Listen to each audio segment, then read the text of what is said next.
Hi guys, this is your friend Dark Fox 3.0. We are back with a new fanfic. Which is, what if Naruto turned into a cold-blooded legend, and built the ultimate shinobi harem?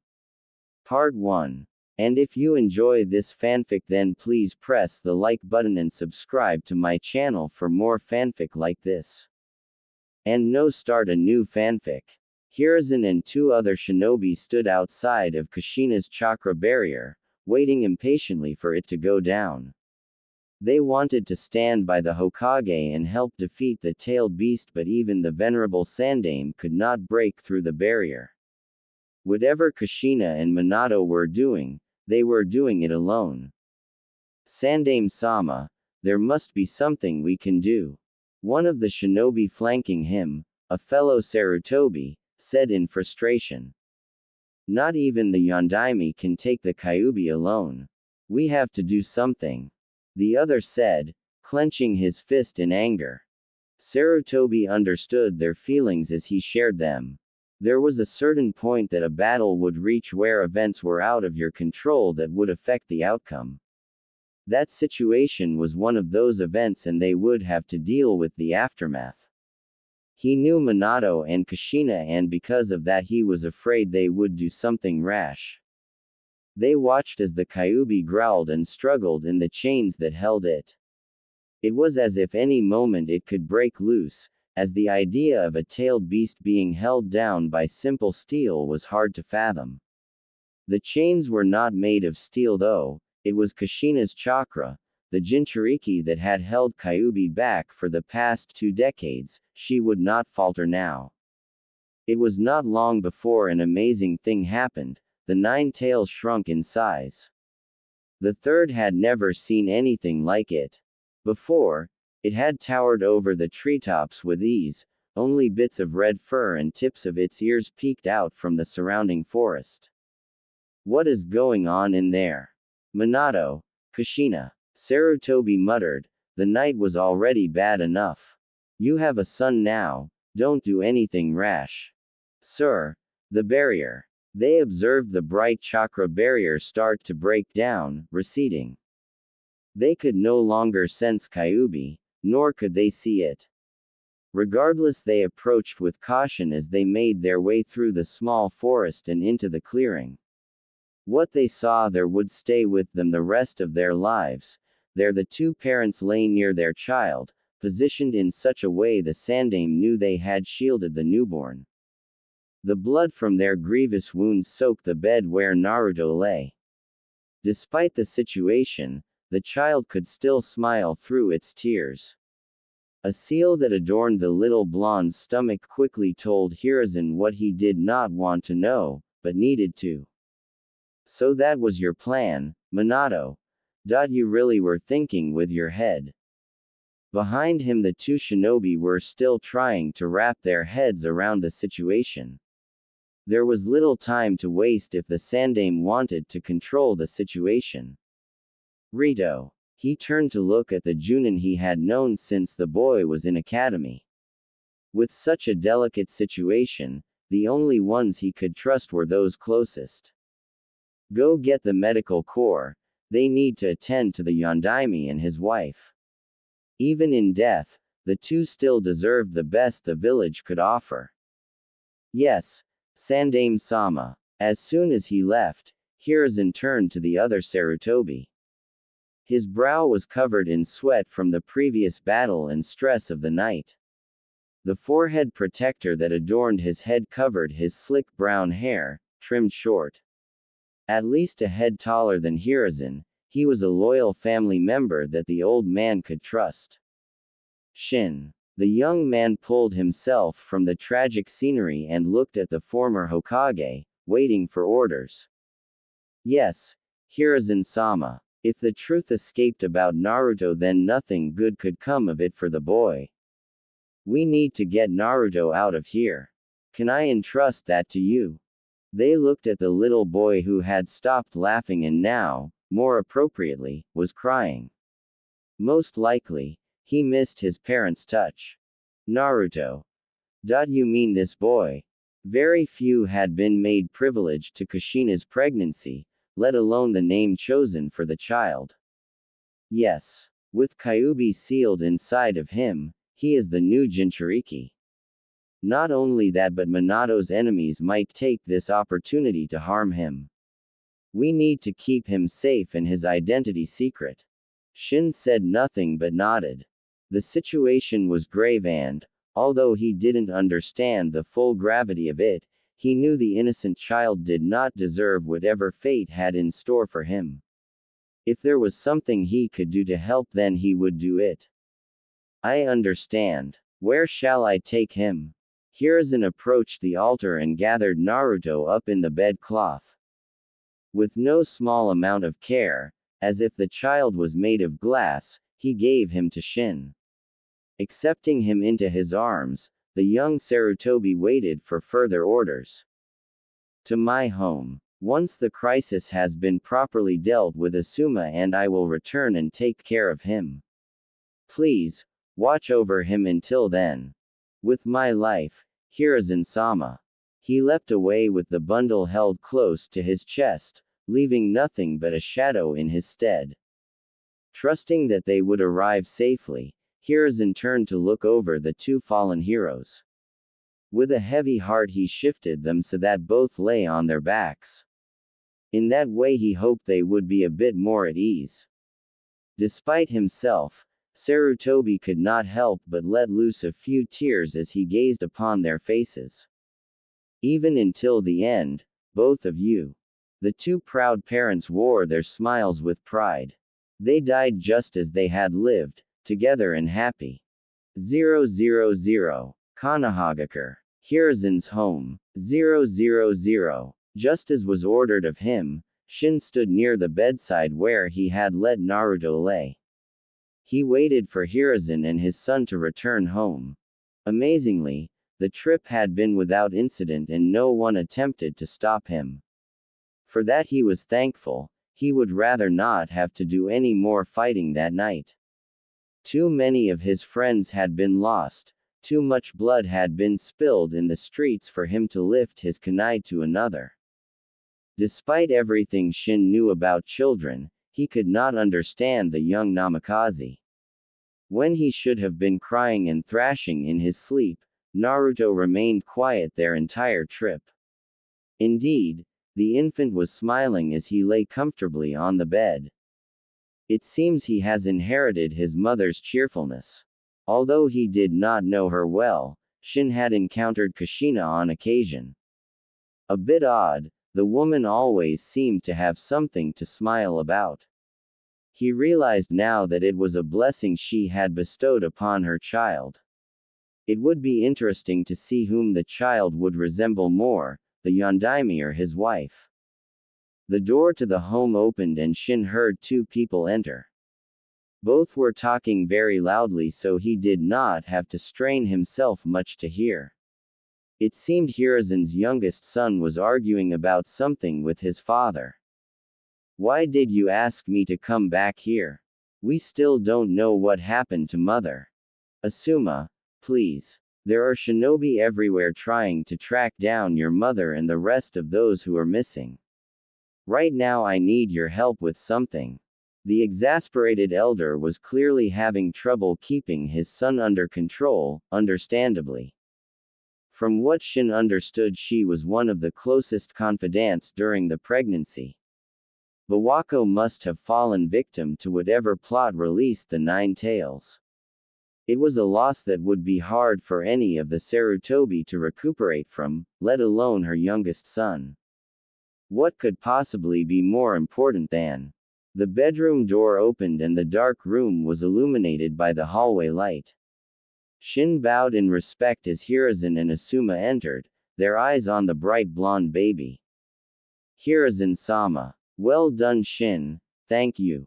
With that, the guardian excused himself. Surely he had friends and family he needed to attend to. Asuma did not understand what was going on and looked to his father for guidance. Who was this kid? He did not look like a Sarutobi with his bright blonde hair and whisker marks. This is what I need your help with. What I am about to tell you cannot leave this room, Do you understand? His son nodded slowly, dumbfounded by the situation. From now on, this child will be your younger brother. It will be up to you to teach him what it means to be a shinobi and to watch out for him. Hiruzen knew he was asking a lot from Asuma. His wife he was afraid was surely deceased, and that kind of impact would hurt their family greatly. There was no doubt that their strength and loyalty would be tried as they juggled rebuilding the village and caring for Naruto. There was one thing that the seasoned shinobi knew though, and that was that they could not allow the Yondaime's sacrifice to be in vain. If there was any other way, Hiruzen knew that Minato would not have sealed the Kyuubi inside of Naruto.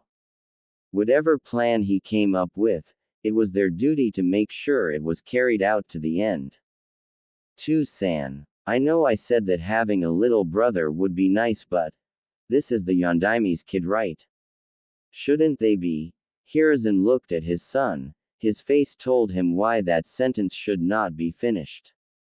So that was the price Konoha had to pay in order to defeat the Nine Tails. This child was their legacy now. What kind of guy would he be if he refused? The older Sarutobi watched as his son's face hardened into what he knew was determination. He placed his hand on Asuma's shoulder and silently thanked him. We will talk more about this in the morning. For now, I want you to stay with Naruto while I organize the search efforts. With his father gone, Asuma was unsure of what to do. Alone with Naruto, his strength and earlier confidence was sapped. He knew next to nothing about babies, being the youngest of the Sarutobi. Holding back a sigh, the now older brother unzipped his flak vest as he made his way to Naruto. Gently, he sat next to his sleeping form in an effort not to wake him. Unsure of what to say, he just watched Naruto's little chest go up and down in tune to his breathing. Hey, little guy. He scratched his head, trying to alleviate the awkwardness. Guess I'm your big brother now. Not sure exactly what I have to do, but I promise I'll do my best. Naruto stirred and Asuma was unsure of what to do. When he did not cry, Asuma figured that maybe his voice was keeping him calm. True or not, it was incentive enough for him to continue. Maybe this is not the best time to introduce myself, but I'm Asuma Sarutobi. Nice to meet you, Odoto. As a joke, he held out his hand above Naruto, for him to shake. It worked as Naruto let loose a high-pitched giggle, breaking the tense atmosphere. The Chunin was thrown for a loop when Naruto reached up with his little hand and gripped one of his fingers, completing the shake. Always one to adapt to the situation, Asuma smiled and finished the shake by gently holding Naruto's hand in his own. You and I will get along just fine, I think. 000. A few weeks later. Hiruzen's home. 000. No Kurenai, wait up. Now is not the time for secrets, Asuma. The young Chunin raced to the front door of the Sarutobi residence. Hiruzen was taken aback as Kurenai, one of Asuma's closest female friends, came bursting through the door with an out-of-breath Asuma not far behind. Sorry to-san. The teen tried to catch his breath. But she was too fast. Kurenai was not known for her rebellious nature, at least to those who weren't her father, and she quickly bowed to the Hokage. She was not prone to such outbursts of energy, as she generally preferred a calm, methodical approach to problems. But Asuma had been too frustrating and tight-lipped about whatever was happening at home, having to skip their lunches early, shopping for little kid clothes. Her intuition told her something was off.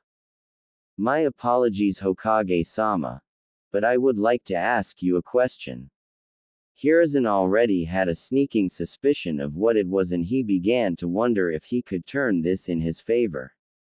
Since the aftermath of the Kyuubi's attack, he had returned to his place as Sandaime Hokage. In that time, Both he and Asuma had been busy ensuring the village at least appeared normal to outside eyes. He picked up the slack in paperwork as quickly as he could, and Asuma went on the great many missions that were piling up, their clientele having no idea that Konoha's ninja strength had been halved. In that time, just as Hiruzen had predicted, their attention was forced from Naruto. In the time he needed them the most, they could barely afford the time to care for his basic needs. Perhaps if they had a woman's help, even that of young Kurenai, they could begin to properly support Naruto's growth. Go on. The old man gestured for her to continue, his hands clasped in front of him as he sat at the kitchen table. Has Asuma been seeing anyone recently? Both of the Sarutobi were put off by that question, as it was a very intimate way of asking about a child. Kurenai, what is that supposed to mean? Asuma harshly whispered in her ear, but he was ignored. Not that I know of. Why do you ask? He responded with an innocent smile. It was cute to see the younger generation handle their love problems without even realizing it. It's just that Asuma has been leaving early from all of our meetings. I even saw him. The girl was clearly embarrassed to say something, buying baby clothes. So I thought that. Hiruzen held up a hand, barely holding back a chuckle. He had heard enough, and his son was plenty red in the face. It was time to salvage the situation. We have a baby in our home, that is why Asuma has been so busy. You see, he is now the older brother and has to take care of him when I can't. Kurenai's eyes widened in understanding. She had been right that something had happened. She thanked the Hokage for telling her and, as an afterthought, mumbled an apology to the still red Asuma. As if on cue, Naruto began to cry. Asuma cursed under his breath and ran to check on him, with Kurenai following behind, curious. They entered the makeshift baby room, a hastily converted guest bedroom with Asuma's old crib and toys laying about. Naruto must have heard the shouting and was showing his dissatisfaction. The two shinobi stood over him, looking down at his frowning face. As the older brother, Asuma did his best to calm him down by talking, but it was doing no good. Kurenai had been ensnared by Naruto's cuteness, at first unable to respond.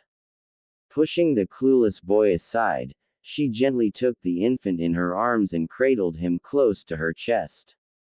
Hiruzen watched from the doorway as Kurenai rocked him back and forth back to sleep. The two men were amazed when the boy stopped crying and started to smile. Fascinated by her long hair, the blonde twirled it around in his fingers as he fell into a deep sleep. Asuma could not help but blush at how Kurenai easily handled the baby. She made it look so easy when he was clueless. More so, she even seemed happy dealing with the crying child. Nicely done, Kurenai-san. Awoken from her stupor, she turned to see the Hokage watching her. She did an impromptu bow in thanks, unsure of what came over her. It just felt natural to hold him in her arms for whatever reason. Kurenai. You are amazing. Asuma whispered, making the girl blush. It is nothing, really. She tried to assure the both of them, still holding Naruto close. Perhaps it is not my place to ask something like this of you, Kurenai-san, but Asuma and I would appreciate any help you can give us. We are trying to take care of him without help, but it is too much for the both of us. With a woman's touch perhaps. You could do more good than we can. Kurenai had no reason to accept other than it being a request from the Hokage. She was not even sure who the baby's parents were, or what his name was. That much work coming to see him every day would surely tire her out. But he was cute, she had to admit. Any girl would fall for those whisker marks and bright blonde hair. Blonde hair. Her eyes widened. Suddenly she had a better hunch of who that baby belonged to. There was no need to say so though, as she assumed that his presence there was some sort of secret. As if to acknowledge what she just figured out, Hiruzen approached her. He placed a heavy hand on her shoulder, making her look up at him with her crimson eyes. They needed to make sure she understood the situation. It goes without saying that we have been trying to keep him secret. We would both appreciate it if you did the same. If the wrong people discovered that he existed, there would be trouble. Kurenai nodded, understanding somewhat. The Yondaime was a great man, but even he had his enemies.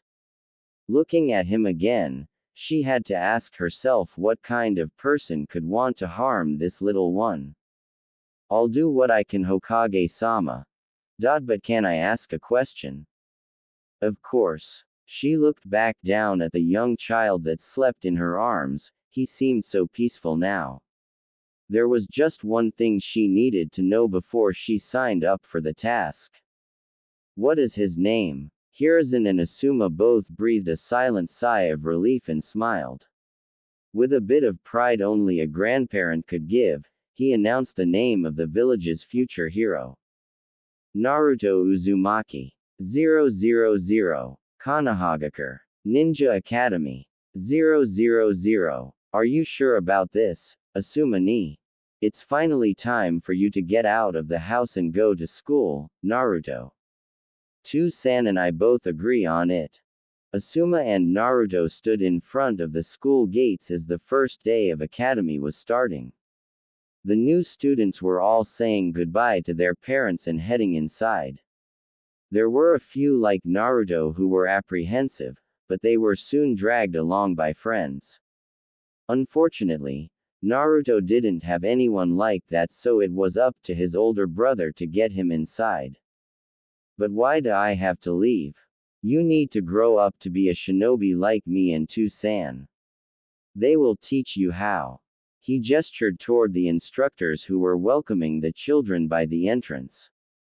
Why can't you? Asuma laughed and got down on one knee to be at equal height with the young Jinchuriki. Naruto was sporting a simple black top with beige shorts, his blonde hair still spiky and free. He had done a lot of growing up the past few years with Kurenai and Asuma watching over him. Really, it was amazing the progress he had made, but he was doomed to stay an introvert if they left him at home. Naruto needed to meet people and have a solid training foundation before Asuma was willing to keep him all to himself. His father had appointed the older brother in charge of Naruto's training outside of the academy, and honestly, Asuma could not wait to teach him what he knew. But if it was for Naruto's sake, he could wait. These guys are much better teachers than I am, besides, here you can make friends your age. Naruto still did not seem convinced, so Asuma tried something different.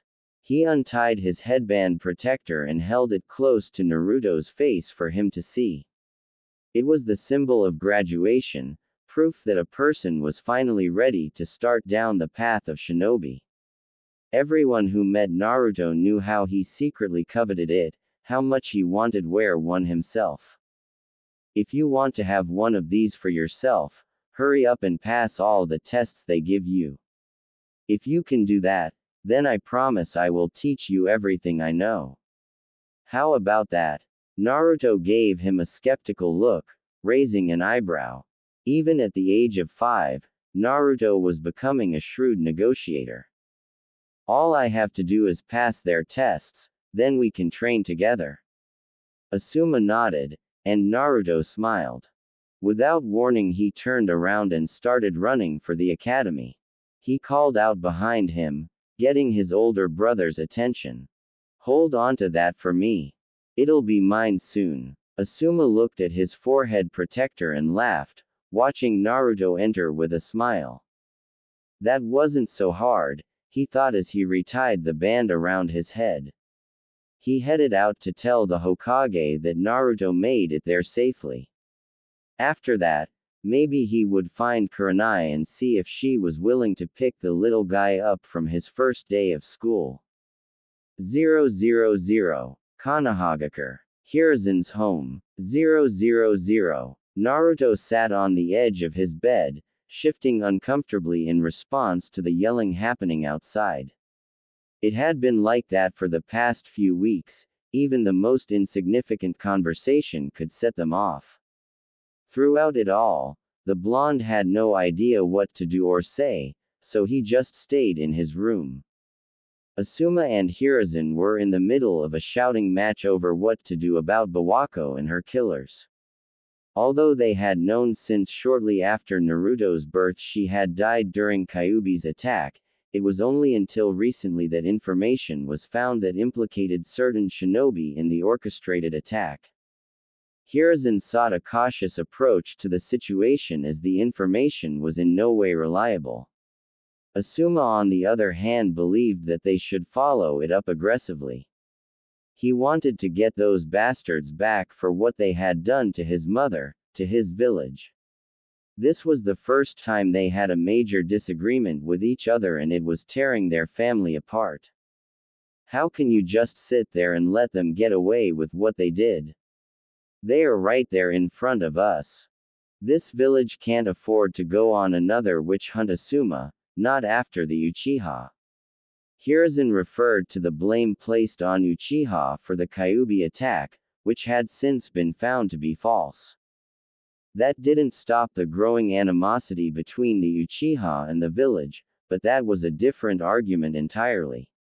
His son wanted to divert resources from something he truly believed to be nothing more than a wild goose chase. What if it is true? Are you willing to let my mother's murderers go free? Asuma was enraged that the village was forsaking his family just to keep up the illusion of peace. Bawako was my wife and I love her dearly. But I will not waste lives just to discover the truth behind a rumor. Your mother wouldn't want that. Naruto began to cry as the yelling got louder and the argument grew.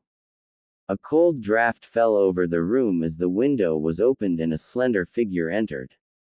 She had gotten used to making quiet entrances since those terrible arguments began. Kurenai sat next to Naruto and wrapped him in her arms, trying her best to comfort him.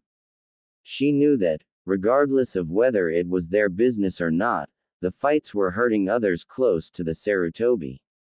Not even she was immune to it and she feared today would be Asuma's breaking point. That was why she came, to make sure Naruto didn't do anything rash. Naruto had done everything right, just like his brother said to. He graduated at the top of his class only a year after entering the academy. Soon after, Asuma started to train him with Kurenai and Hiruzen supporting him. Everything had been going fine until that so-called evidence turned up. She stood with the Hokage. It was too rash to run off and try to act on the second-hand information. But Asuma was stubborn, his feelings had been pent up since the day of the attack. His mind was waiting for a moment like this to let everything out. Now his family and friends were on the receiving end. What do we do, Kurenai-ne-chan? Naruto asked her. The headband he inherited from Asuma covered his tear-stained eyes. There isn't anything we can do, Naruto-kun. She told him sadly. The worst thing they could do is get in between the two Sarutobi. They continued to hold each other as Asuma loudly declared he was leaving and slammed the front door shut. The house became deathly silent as Hiruzen must have tried to collect himself from the argument. I thought that everything would go back to normal. Why is Asuma leaving? Naruto rocked himself, crying into Kurenai's bosom. They were supposed to train today. Then they were going to go out to lunch with Kurenai and Anko.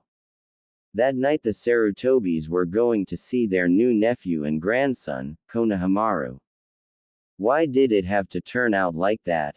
Kurenai was at a loss for words, still trying to come to grips with the situation herself.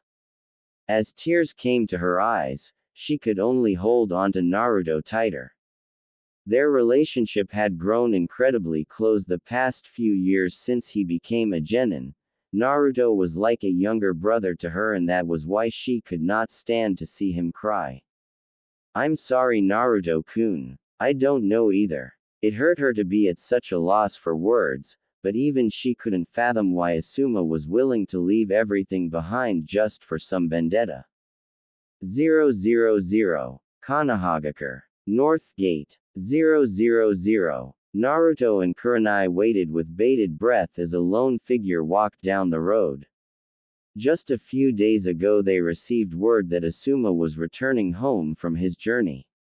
Both made sure they had time to prepare for his arrival, both by putting it into their busy schedules and by thinking of what to say.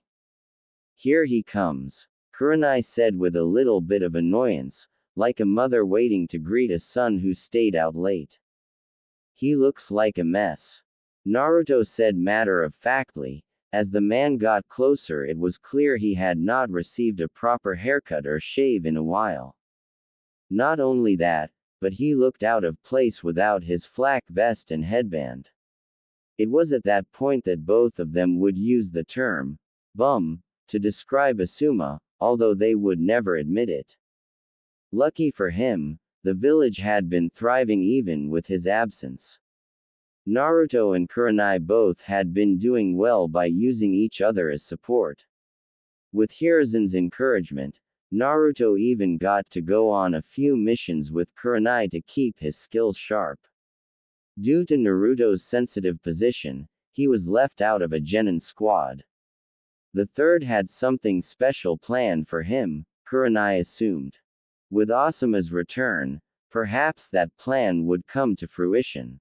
"Hey guys." Asuma addressed his small welcoming party, glad to see them. Just now noticing how close he was, the two struggled to find the right words. Naruto recovered first and, with little warning, punched Asuma hard in the gut. He remembered how Kurenai and even Hiruzen had said they wanted to knock some sense into Asuma while he was away, and he figured he would do it for all three of them. The power behind the punch was enough to make the older ninja double over, the air ripped from his lungs. It also served to wake up Kurenai, who had to fight herself from going to help him. She had to stay angry, if nothing else for herself. That was for making Kurenai cry. Naruto, now 11, had outgrown his cute brother and sister titles he had given the both of them. Even then, he still had his trademark smile. Naruto couldn't stay angry for long as he helped Asuma up with the strength he had been developing from his individual training. He was truly becoming a powerful shinobi. "Remind me." Asuma took a deep breath, hands on his knees. Never to do that again.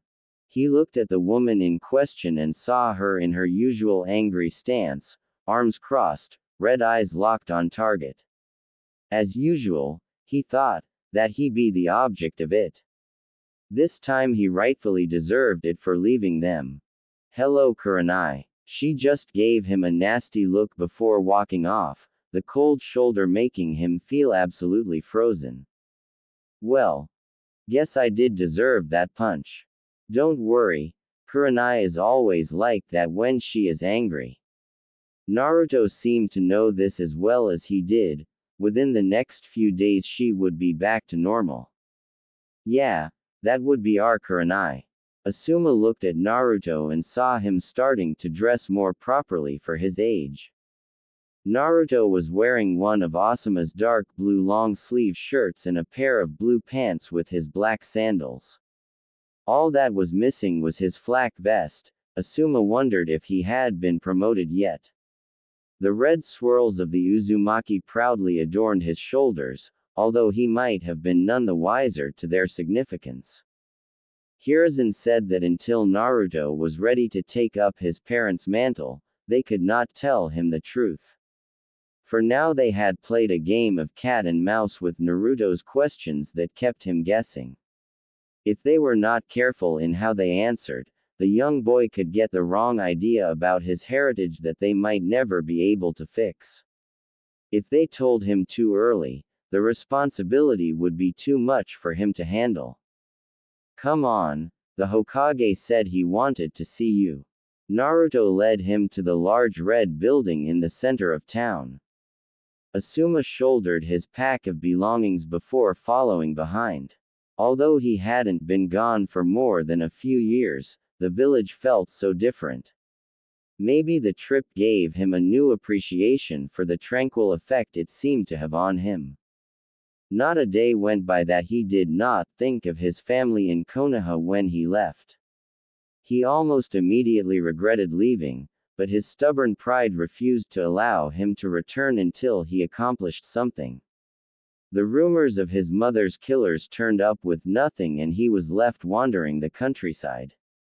That was until he received an invitation to join the 12 guardian ninjas of the Fire Daimyo, who had heard of his previous exploits in the village.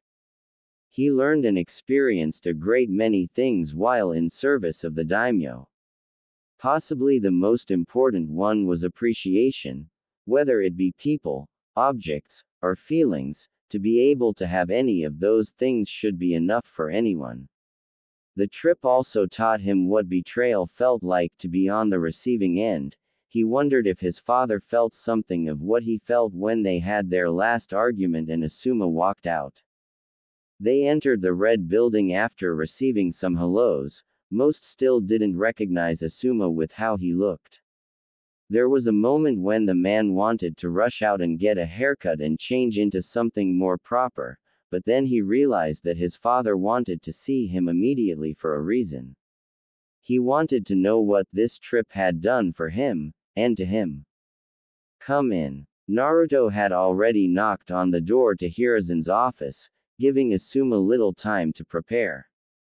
They entered quickly to find the elder Sarutobi hard at work with paperwork, as usual. There was little rest for the Hokage even in peacetime.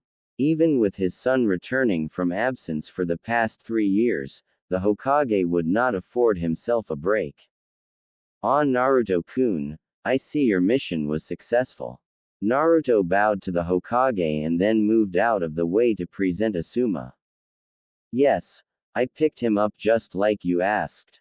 That was a mission, sneaky little. Just when he thought his little brother was nice enough to make time for him, Asuma watched as the blonde received his payment for the completed mission. Perfect.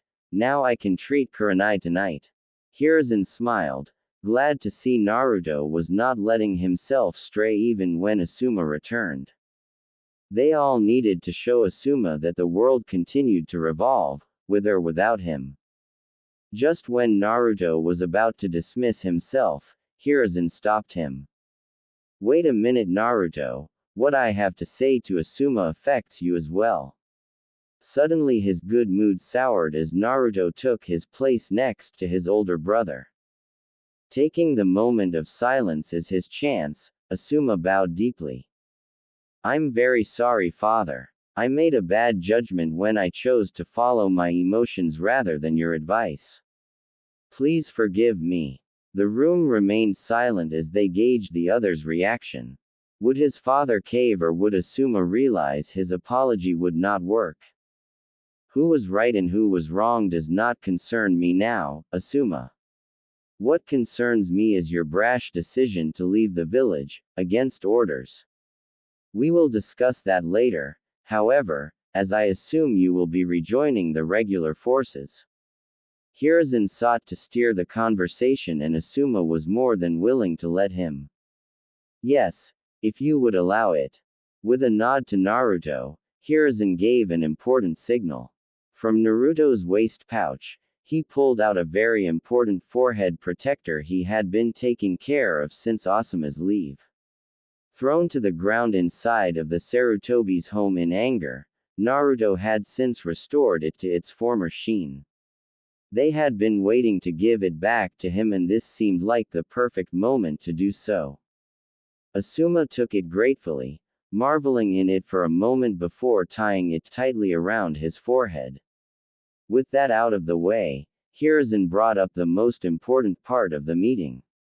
It had to do with Naruto's progression as a ninja and how it was in danger of failing. Asuma, as you know, Naruto is the Nine Tails Jinchuriki.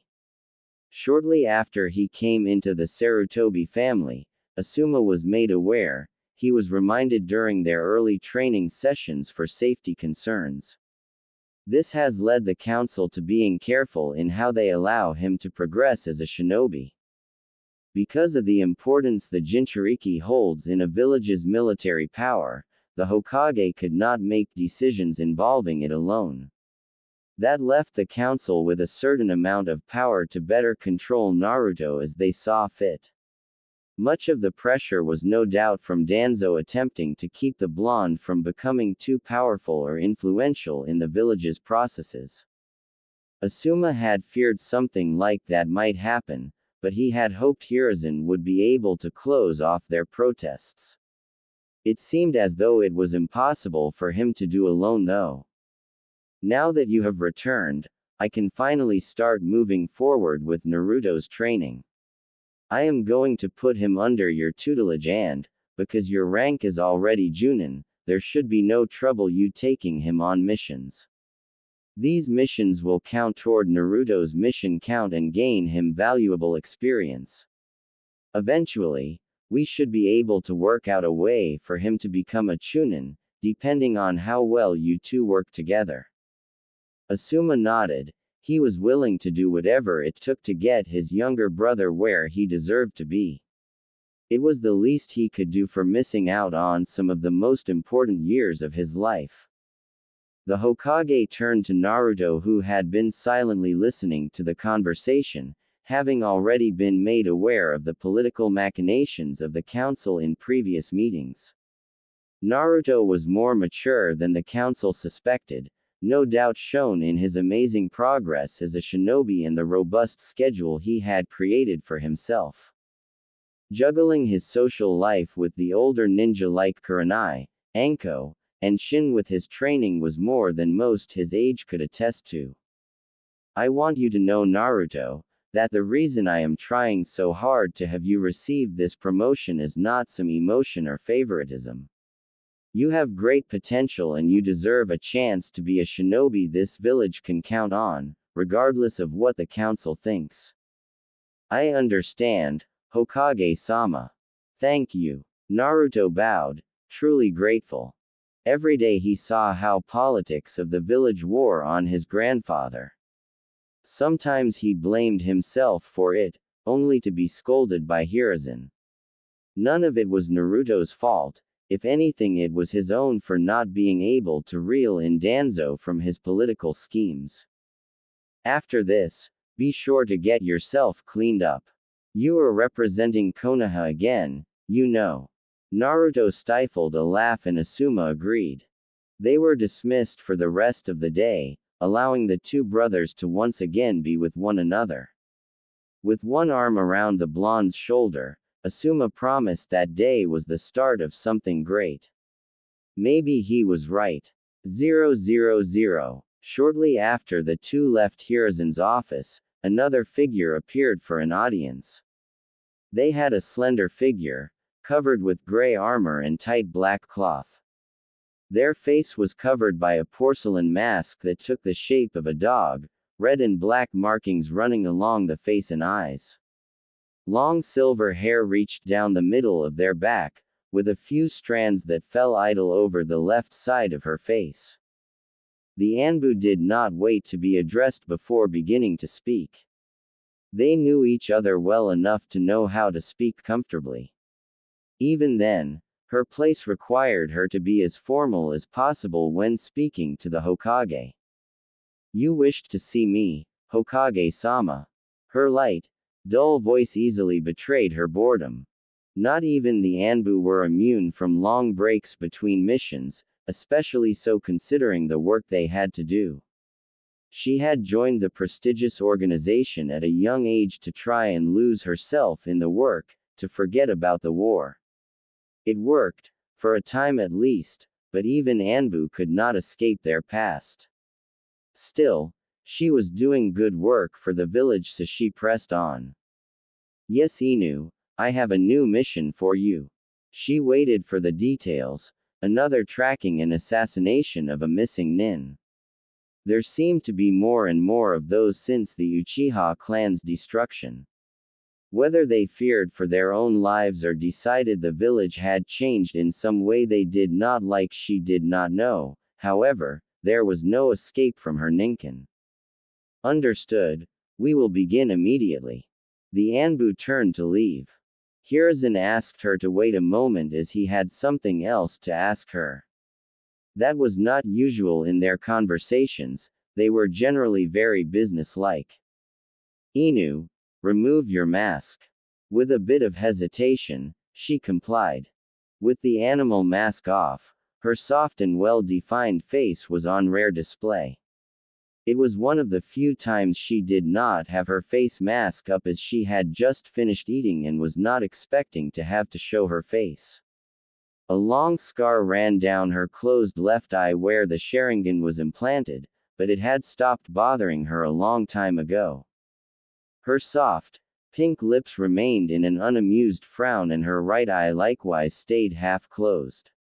Even if she was totally revealed, her cool demeanor still remained. Kakashi. He finally used her real name, something she rarely heard during her time in the ANBU. Have you given any thought to retiring from the Anbu? That was an odd question that the Sandaime had not asked her before. She wondered what his interest was, as she had nothing but a stellar record during her tenure in the organization. Had she done something wrong? He quickly sought to remedy her confusion by following up his original question with a proper explanation. You see, a new batch of genin is being prepared by the academy as we speak. I can't, Hokage-sama. Hiruzen sighed. He was afraid she would respond like that. It seemed she was still not ready to face the responsibility of handling genin of her own. Until she handled that familiar sense of failure she garnered during the war with the loss of her teammates, Kakashi would continue to feel the Anbu were her only safe haven. In truth, taking on a squad of genin would probably be her best therapy. Very well, Kakashi, I won't push you. Return to your duties. Yes, Hokage-sama. She pulled the cloth mask up over her face, followed by the porcelain one. Inu returned, then bowed, and proceeded to leave without another word. Her partner, Tenzo, leaned against the wall waiting for her to get done. It had taken a surprisingly long amount of time, which was unusual, but their masks prevented any obvious emotion from being portrayed. Anything wrong, Senpai? No, the mission details took longer than expected. Let's go. They disappeared in a blur to make preparations. Kakashi was still on the run from her past, but how long would it take before it came back to bite her? 000. Yuki no Kuni. Kazuhana Castle. 000. Kakashi made her way through the long, lavish hallways of the Kazuhana family estate. She had been summoned by the daimyo, Saozutsu Kazuhana. It was her guess that he wanted to thank her for the work she had done, as her mission would soon come to an end. As a military advisor from Konoha, it had been Kakashi's duty the past year or so to train the Yuki ninja in an effort to strengthen relations between the two villages. They had been surprisingly receptive, adapting traditional methodology to modern shinobi techniques that only a major village like Konoha could have experience in. Another mission that would go off without a hitch, it would seem. Because of the sensitive nature of the mission as well as the pacifistic nature of the objectives, she was sent alone. Though she thought little of it during her mission briefing, in the event of an attack she would be at a disadvantage. She had already examined the shinobi of Yuki and was thoroughly unimpressed. Even with her training they received, she knew that none of them would be a considerable threat to her. That was why in that past year, while she had been staying in Kazuhana Castle, she had allowed a fraction of her guard to fall. She would sorely reprimand herself for this later in life. Kakashi passed a few maids making their way to Koyuki Kazahana's room, the heir to the throne. They did not interact much, but the silver-haired shinobi had answered a few of her questions about Konoha. She seemed amazed to hear about the seasons of spring and summer, where trees had green leaves growing from them. Shortly after, she entered into the throne room through a large set of wooden doors that required 2 men to open. Inside lay the throne room where, on the other side of the room and up a flight of stairs, lay a platform where the throne sat with Saozutsu occupying it. The Anbu walked forward until she was at the steps where she bowed in respect. The man adjusted his glasses and smiled, happy to see her. It was bittersweet as he knew her time staying with the family had come to an end, but it was always pleasure to meet someone new. You may rise, Kakashi, I've told you that before. She rose from the bow, slightly adjusting the dog mask. Apologies, Kazahana-sama. Somehow he questioned whether she meant that, but he ignored it. I just wanted to thank you for your work, as well as ask you to send the same thanks to your leaders in Konoha. We could not have made it this far without you. I will be sure to do that, Kazahana-sama. Before she could be excused, a messenger came rushing into the room. He bowed deeply for disturbing, but whatever was happening, it was too important to wait. The old man seemed white as a ghost and he tripped over his words so much that Saozutsu had to ask him to start over. My lord. The castle. It is under siege.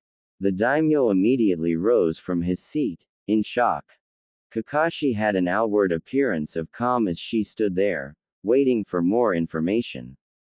Inside she was not entirely too concerned. What worried her the most is that she never picked up on the intent of whoever dared to attack the castle. Her enhanced hearing allowed her to listen to samurai and staff run through the halls, preparing to meet the threat. What? Who dares to? Behind them, the door slammed open and the body of a samurai came launching toward them. Kakashi angled her head out of the way as the body sailed past, making a wet crunch against the stairs. 3 ninja entered the room, all equipped with the experimental chakra armor Kakashi had the privilege to try out for herself. Unfortunately, it looked a lot more sophisticated since the last time she saw it. Their leader was one she recognized, a prominent Yuki ninja by the name of Nadare Ruga. His long, lavender hair was tied into a ponytail and his pupil-less teal eyes stared at her with a hungry tint. She had avoided his pitiful advances since the beginning and she assumed his frustration would be enough to give up, apparently not. Saozutsu Kazahana and the infamous Kakashi Hatake, just the 2 people I wanted to see. He said in an arrogant tone, as if he already had control of the situation. Saozutsu knew the shinobi and already had a sneaking suspicion of where his loyalties lied. His concern was elsewhere, for his daughter. Kakashi, please get my daughter out of the castle. The daimyo pleaded as Kakashi got into a fighting stance, knees bent and hand on her tanto sword. I will handle these intruders, Kazahana-sama. Please escape while I do. Underneath her mask, Kakashi released the Sharingan. The 2 shinobi on Nadare's flanks, a woman with pink hair and a large man with dark pupils, launched forward in an attempt to kill the daimyo. Kakashi launched forward in a blur, faster than any of them could see. Her image reappeared behind both of them in midair, her sword had already swung. Both the enemy shinobi saw cuts over their chest and fell to the ground, clutching themselves in pain. Nadare revealed his own kunai and met Kakashi in close combat. Inches from each other as their blades met and sparked, the disgusting man mocked her by sniffing her hair. Ah, what a wonderful scent you have, Kakashi. She overpowered his defense and prepared to slice through his armor, but an attack on her flank forced her to turn. Mizor had launched his metal arm at her, hitting her right in the face. It sent her flying back and into the stone wall, punishment for letting her guard down. Her dog mask shattered, revealing her red Sharingan eye tracking the 3 enemy shinobi, her mind already working on a counter. A cornered animal is the most dangerous, be careful. Ruga said as they approached to finish her off. The Kakashi in the wall exploded in a cloud of smoke, revealing it to be a trick. A series of smoke bombs dropped onto the ground from the ceiling, preventing them from seeing. In quick succession, Kakashi used pinpoint taijutsu strikes to bypass the chakra armor of Nadare's comrades and knock them unconscious. Before she could reach Nadare, the fire spread to their part of the building and more Yuki shinobi appeared. Kakashi knew there were too many even for her to handle easily. She leapt over Nadare's head, launching her leg back down where she slammed the back of her foot against his head. While he was dazed, she landed and sliced her way through the ninja guarding the entrance. Remembering Koyuki, she ran in the direction of her room. On her way she passed many bodies of servants she had learned the names of over the past year. She hoped Saozutsu was able to escape, but as the blood and fire followed her, that hope shrunk. With the sound of enemy ninja close behind, Kakashi slammed through the door that led to the princess's room. She stood there, alone in front of a vanity mirror. As Kakashi went to grab her, the man-made fire spread to the door and started to envelop the room, frightening the poor girl who saw the reflection in the mirror. The shouts behind Kakashi grew louder as she whisked the girl into her arms, the sword on her back preventing a piggyback. Hang on tight and close your eyes. Kakashi shifted her onto one arm and reached into her waist pouch for shuriken. There they are, get them. Nadare's voice came from the door, but it was too late. Kakashi dashed forward toward a large window, throwing a few shuriken to weaken the glass. With a less than graceful crash through the makeshift exit, the 2 girls were outside and running for their lives across the castle rooftop. Fire was everywhere, forcing the Anbu to watch her step. Screams and sounds of battle echoed all around, but she pressed on with her precious cargo. Once they escaped the compound, Kakashi used the shadows to avoid the Yuki patrols. They were catching any who tried to escape, generally executing them on the spot. With a bit of work she was able to find a dog sled often used for travel in the region and placed Koyuki onto the back. She held up a gloved finger to her masked lips, signifying the girl stay quiet. Not waiting for a response, Kakashi covered her the best she could with a beige tarp generally used to hold down cargo. As soon as she got the dogs awaken up, she began to use the reins to control them. Oi! Who's over there? Kakashi looked over her shoulder and realized that even with the blizzard overtaking the mountain palace, the Yuki shinobi were able to see their shadows. There was no time to eliminate them, she had to escape now. Let's go. Kakashi shouted to the dogs, and that got them moving with a harsh jerking of their collars, shooting off for a nearby mountain pass. Behind them, the trailing Yuki shinobi became small shadows in a larger orange haze. Kazuhana Castle was burning to the ground. As much as Kakashi wanted to say someone had escaped alive other than them, she doubted it. Koyuki could wait no longer and looked up from her hiding place after realizing they were moving. She looked up and saw her once beautiful home now on fire, her father still inside. The situation was too dire for Kakashi to gather her coat, so she was forced to keep her upper body moving for warmth. When she looked behind to check their progress, she noticed Koyuki sobbing. What are you doing? Cover yourself. Kakashi said harshly as the girl again let the tarp fall over her, albeit slowly. She must be experiencing shock. Poor girl. Kakashi bit back her emotions. She had to remain calm if she wanted to escape the country safely.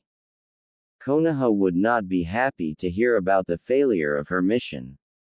Kakashi realized that she still could not protect anyone with her own hands. 000. Konohagakure. Hokage's office. 000. Congratulations on another completed mission, you two. Asuma and Naruto informally bowed for Hiruzen's compliment. All in a day's work. The Junin said nonchalantly, scratching his growing facial hair. The 14-year-old next to him just nodded. The mission had not been as difficult as the commissioner made it out to be, just a few bandits to get rid of on his property. Asuma had been nice enough to let Naruto do most of the work. It was a nice exercise for his muscles.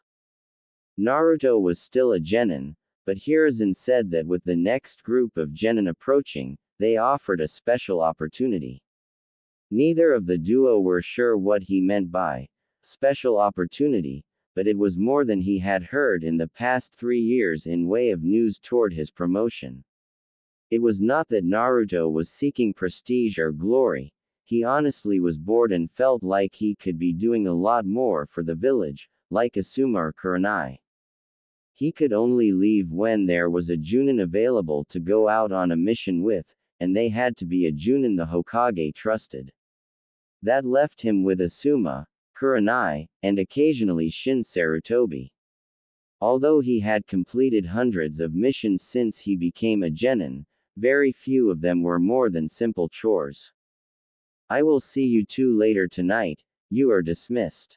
The Sarutobi exited the room, allowing for the next appointment to enter. In this case, a dog-faced Anbu knelt in front of the table. She waited to be addressed as Hiruzen pondered the unexpected arrival. Inu, I wasn't expecting you. Yes, Hokage-sama, I have something I want to discuss with you. Kakashi seemed uncomfortable about something, so he gestured she continue. I have given serious consideration to your offer of rejoining the regular forces. With help, I have come to realize that I am doing an injustice by not becoming an instructor for the future genin. Sarutobi was surprised to hear Kakashi humble herself before him. Since joining the Anbu, she had always kept up a cool, emotionless exterior in an attempt to hide her true feelings. It seemed something finally happened to change her mind. He could not say he was displeased with this announcement, however, as he knew she would make a great teacher. If that is what you want, Kakashi, you may rejoin immediately. Come to me tomorrow for your first assignment. I have genin from the remedial class that are about to graduate that could use your overview. Hiruzen sought the right term for Kakashi's test. He knew she would find the best way to handle it. Very well, Hokage-sama. She hesitantly grabbed and removed her porcelain mask, returning it to the Hokage. In its place, she retied her headband over her left eye. Relatively unobstructed, her long silver bangs fell lazily to her left side, partially covering the protector. Thank you. She bowed and then disappeared in a blur. Hiruzen waited a moment and then nodded to himself. He made the right decision after all. The answer he wanted was in her change of tone. Kakashi was already changing back to her old self, emotions she forced herself to hide resurfacing with the mask being taken away. 000. Konohagakure. Training grounds. 000. Naruto slammed his fist into the training dummy, shattering its frail straw form. That was the fourth one he had destroyed and he had only started to sweat. The night training was something he had begun recently. In addition to the rest, it mainly served as a stress reliever. Regardless of how supportive his family was, being stuck as a genin for 7 years was frustrating. He knew he had to be patient, that his situation was delicate as a Jinchuriki, but it still bothered him. How much longer would he have to wait until he could finally show his potential? Naruto stood there for a moment, collecting himself.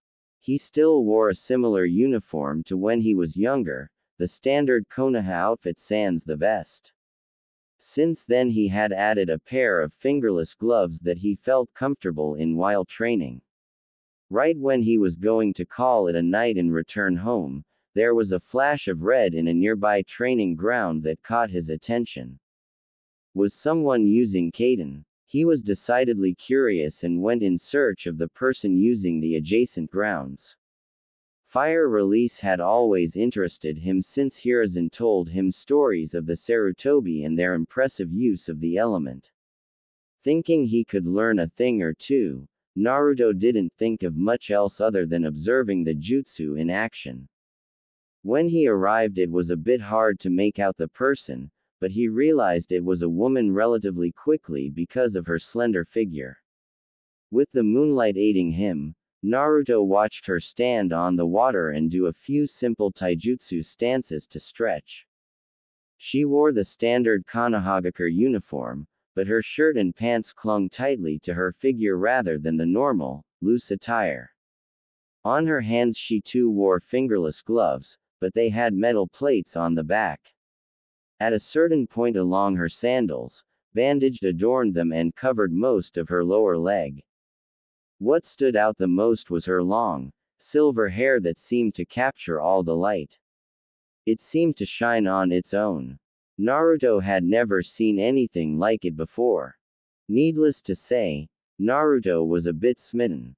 He watched her for a time from the forest, not sure who she was or what was on her mind.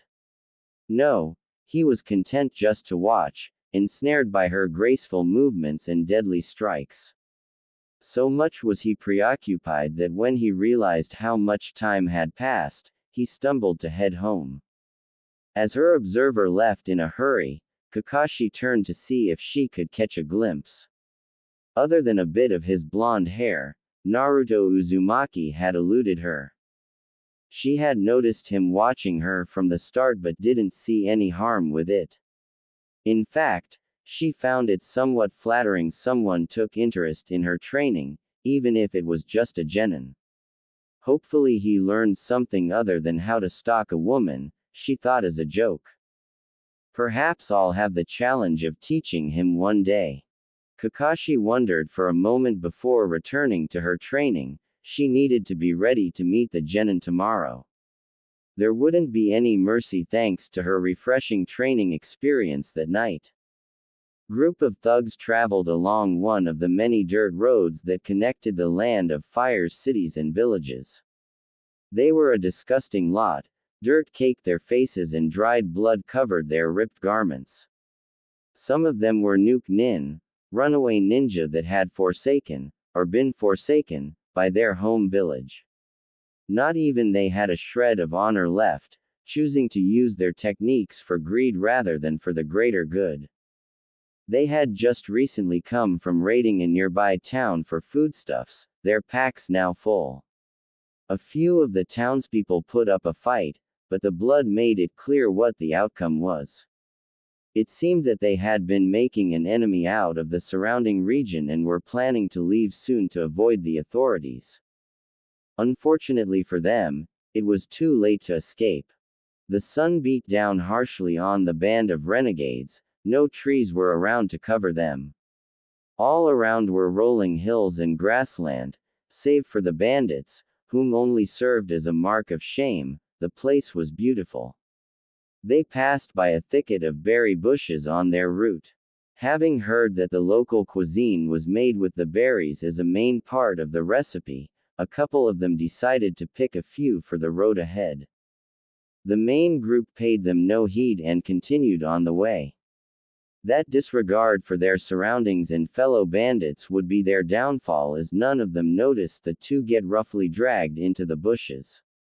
Two shadows leapt from the leafy cover in pursuit of the main group as blood began to seep onto the main road.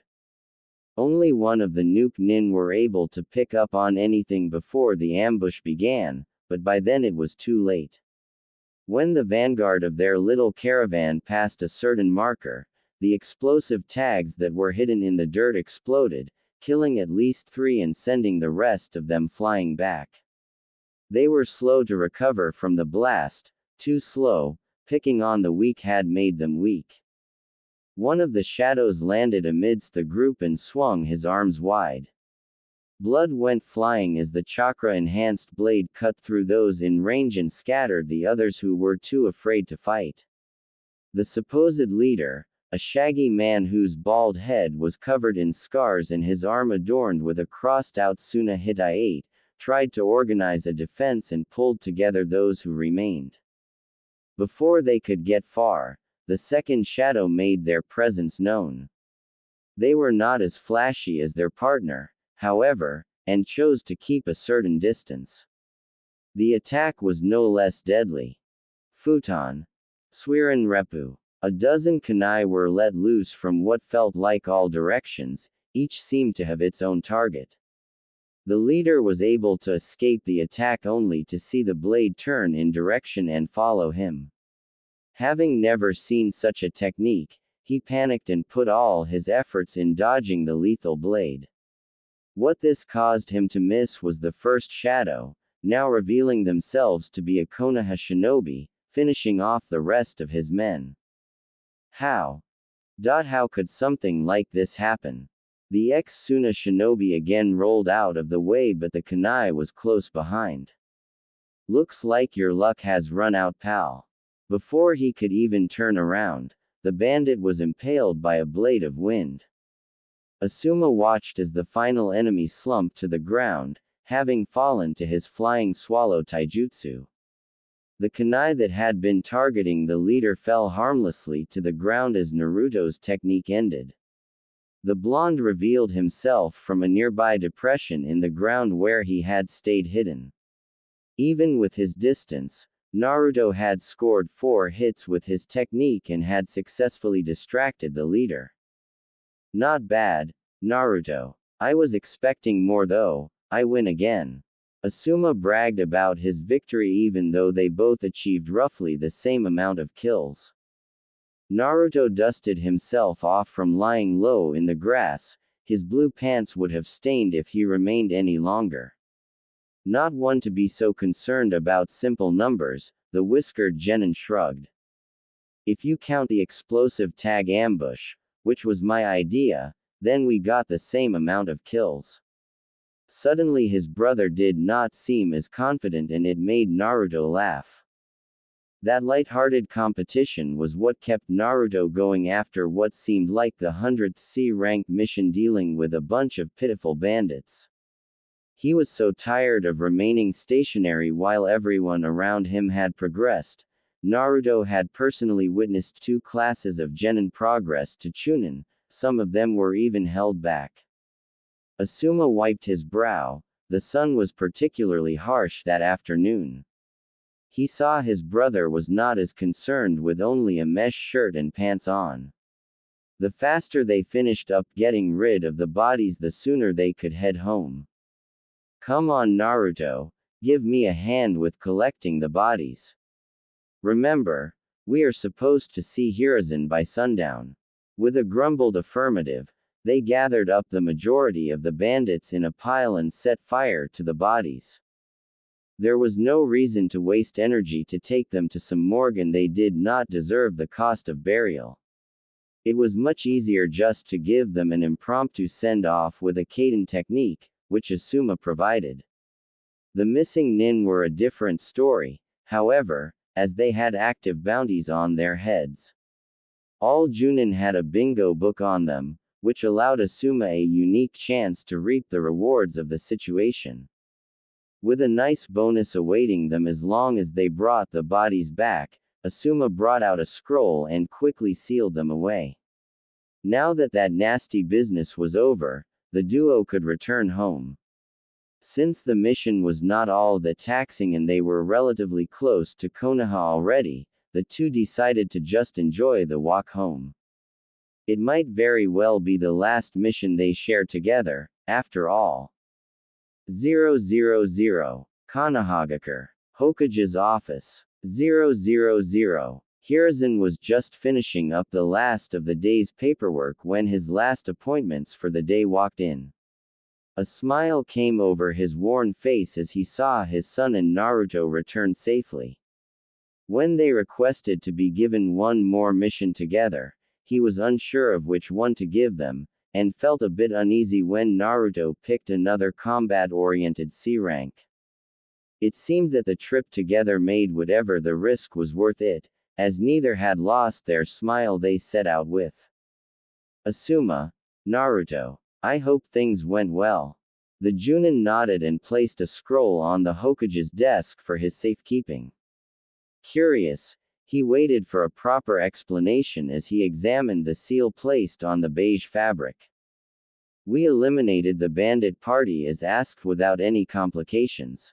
Among them there were a few nuke nin that had outstanding bounties in the bingo book, so we made sure to collect the bodies. Now he understood the situation. It was fortunate the two made such a strong duo. Regardless of their rank, any nuke nin was worth being cautious over. Very well then, after the bounties are totaled and collected you will receive a bonus. Nice work, both of you. They bowed but chose to stay as they felt there was more to be said. The Sandaime lost his smile as it was replaced with a mixed frown. On the one hand, the news he had to give them was positive and it had to do with the long overdue promotion of the 15-year-old genin. The other side of the coin meant that Naruto would no longer be able to go on missions with Asuma, as the Junin had a team of his own to look after. It had all already been decided upon, in fact they had already been acquainted. Shortly before the two set out on the mission, Teams 7, 8, and 10 were announced. Subsequently, the genin were able to meet their chosen Junin and get to know about one another. It was an important team-building exercise that preceded the official test to see whether they would either pass or return to the academy. As the location and details of that test were unique to each team leader, Asuma chose to put it off. Naruto. The blonde took a deep breath. An odd surge of anxiety flowed through him in anticipation. The council can no longer delay your opportunity to become a Chunin. Very soon, you will be put through a unique test that very few genin have ever been put through to see if you are Chunin material. Asuma placed a proud hand on his little brother's shoulder. They shared a smile. All the times he had been delayed seemed to slip out of Naruto's mind as he took in that moment. Now in most cases you would go through the Chunin exams to receive an opportunity for review. However, your case is unique in the fact that you have waited so long and have displayed many Chunin-like qualities already. You need something more immediate, more direct to test your potential. That was not what either of them had been expecting as they thought with the close-at-hand Chunin exams he would be participating. Naruto was happy he would not have to wait much longer, but all the preparation and study he did around the exams seemed to be wasted now. He hoped whatever the challenge was, it was something he already knew how to do. Hiruzen said it was direct, maybe it would be another mission. You will receive more details tomorrow when the council and I present you with the test, but suffice it to say that it will be in mission format. There will also be a team that will go with you, a Junin along with 3 genin. Hokage-sama, you don't mean. Hiruzen knew where Asuma's train of thought was going, but he was wrong if he thought it would be his team. No. For something so delicate as this situation he needed a finer touch. No Asuma, I don't mean your Team 10. That gave the younger man a short pause before another name came to mind, but it too was wrong. Kurenai. No, Asuma. That left only one clear option and to be honest, Asuma was not that surprised. The fact alone he chose her meant how important this must have been. Kakashi. He muttered, receiving a nod from Hiruzen. The silver-haired Junin had already passed her team of genin a few days prior. It was reason enough to be interested, considering it was her first team she passed. That alone told the Sandaime there was something special in the latest group, but he also had reason to believe that Kakashi and Naruto had already met. With luck, they would fit together well and perhaps form a better relationship after the mission. They would have to if Hiruzen's plan was to continue to work. Naruto for his part had still not identified the silver-haired Junin he had watched train around a year ago. Out of embarrassment he refused to ask Asuma or Kurenai if they knew who she was. Having to explain how he came to meet Kakashi would have been awkward enough. That was why he was unable to see the significance in her name, although it was enough for him to know that he would not be working with Asuma or Kurenai on the mission. So, when should I report to the mission center? Naruto asked, hoping to move the conversation along. Noon. The council and I should be ready by then and your team should also be there. Be sure to bring your equipment with you, there is no telling whether you will have enough time to return home and get it. Naruto nodded and then bowed, excusing himself. He wanted the rest of the night to mentally and physically prepare himself for what could be the most important mission he would participate in to date. It did make him a bit nervous, the thought of being with a team, as he was so used to working only with Asuma, but he knew that it was better to learn now than later. Whoever this Kakashi was, he hoped they were strong. The two Sarutobi watched him leave before they continued the conversation, which made Asuma privy to what would be expected of the genin. It was risky and dangerous, but with Kakashi there helping him, maybe Naruto could pull through with his life and a new rank.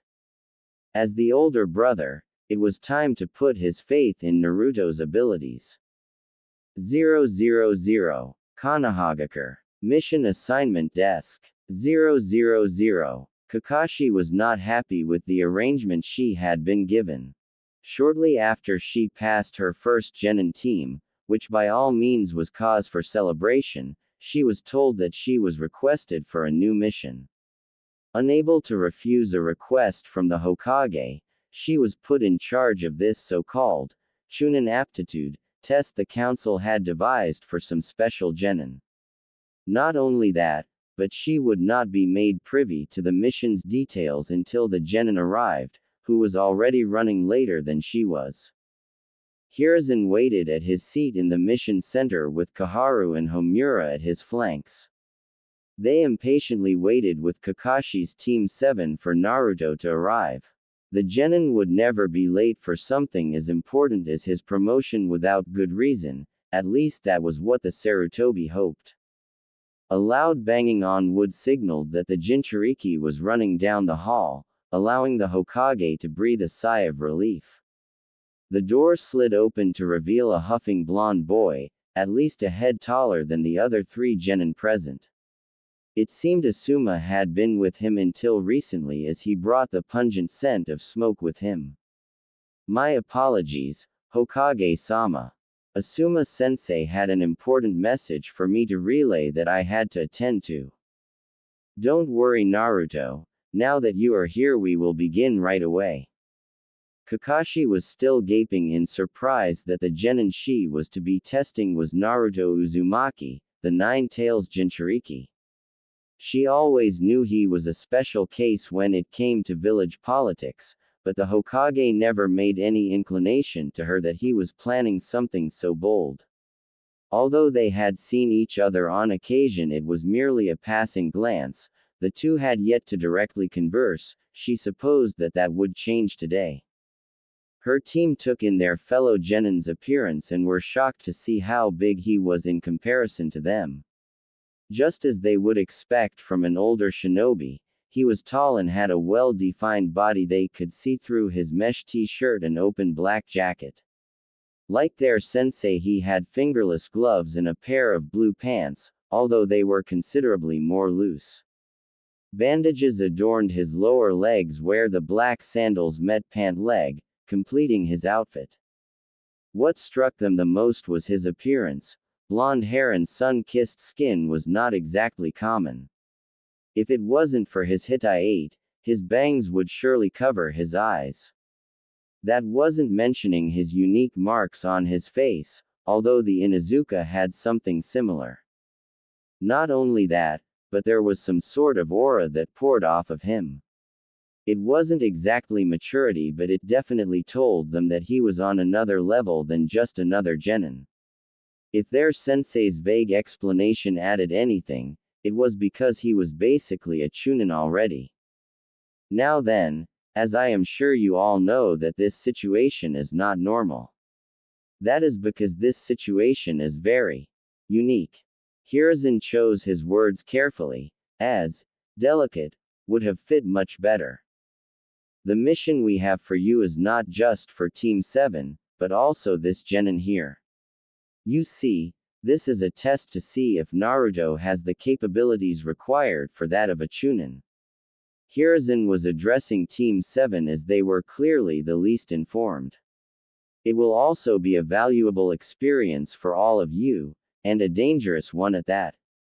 Follow your sensei's judgment, rely on each other, and follow orders.